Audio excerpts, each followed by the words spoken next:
Hello everyone, আসসালামু আলাইকুম। সবাই কেমন আছেন? আশা করি সবাই ভালো আছেন এবং সুস্থ আছেন। আজকে আমি আপনাদের সাথে শেয়ার করব শিং মাছ রান্না। আর এখানে আমি ২ টা বড়, বড় সাইজের শিং মাছ নিছি। এগুলো দেখতে যতটা সুন্দর লাগছে, এগুলো কাটতে আর ধুয়ে পরিষ্কার করতে কিন্তু অনেক সময় লেগে গেছে। আর যাই হোক, এগুলো যেহেতু অনেক পুষ্টিকর মাছ, তো এগুলো আজকে আমি আপনাদের সাথে আলু দিয়ে রান্না করে দেখাবো। এগুলো পরিষ্কার করে ধুয়ে ছোট ছোট সাইজের টুকরো করে নিছি। আর মাছগুলো ধোয়ার সময় যে পানিটা বের হয়, ওই পানিটা সব সময় চেষ্টা করি যতক্ষণ না পরিষ্কার পানি বের হচ্ছে ততক্ষণ এই মাছটা ধুতে থাকি। তো এবার আমি পেঁয়াজ আর কাঁচামরিচ কেটে নিছি আর কড়াইতে তেল গরম দিয়ে দিয়েছি আর সেখানে পেঁয়াজ আর কাঁচামরিচ দিয়ে দিলাম। এবার পেঁয়াজ আর কাঁচামরিচগুলোকে হালকা একটু কষিয়ে নেব। আর কষিয়ে নেওয়ার পর কিন্তু এর মধ্যে আমি অল্প একটু পানি দিয়ে দেব, কারণ এখানে হলুদ মরিচ আর সব কিছু দিলে না হলে মশলাটা পুড়ে যাওয়ার সম্ভাবনা থাকে। তাই আমি এখানে অল্প একটু পানি দিয়ে লবণ, জিরা, আদা, রসুন, ধনিয়ার গুঁড়া, মরিচের গুঁড়া, হলুদের গুঁড়া একসাথে সব মশলাগুলো দিয়ে এবার ভালোভাবে কষিয়ে নেব।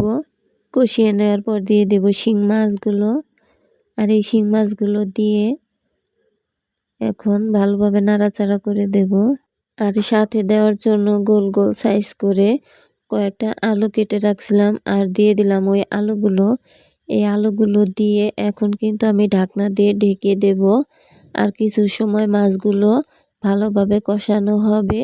এবার আমি ঢাকনা তুলে এগুলোকে ভালোভাবে নাড়াচাড়া করে দেব। এবার আলুর সাথে সব মশলা একসাথে মিশে যাওয়ার পর আবারও ঢাকনা দিয়ে ঢেকে দিলাম।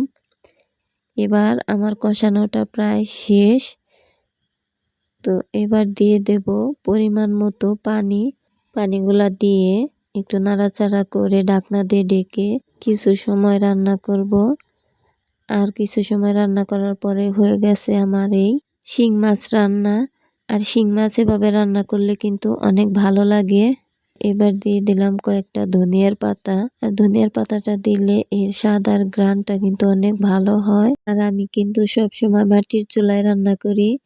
আর মাটির চুলায় রান্না করতে কার কার ভালো লাগে অবশ্যই জানাবেন। শিং মাছের তরকারিটা কিন্তু অসাধারণ, অনেক মজা হয়েছে। তো রান্নাটা সবার কাছে কেমন লাগলো অবশ্যই কমেন্টে জানাবেন। আর নতুন নতুন ভিডিও পেতে অবশ্যই আমার চ্যানেলটি সাবস্ক্রাইব করবেন এবং আমার পাশেই থাকবেন। সবাই ভালো থাকবেন, সুস্থ থাকবেন। দেখা হবে আবার নতুন কোনো ভিডিওতে। আসসালামু আলাইকুম। আল্লাহ হাফিজ।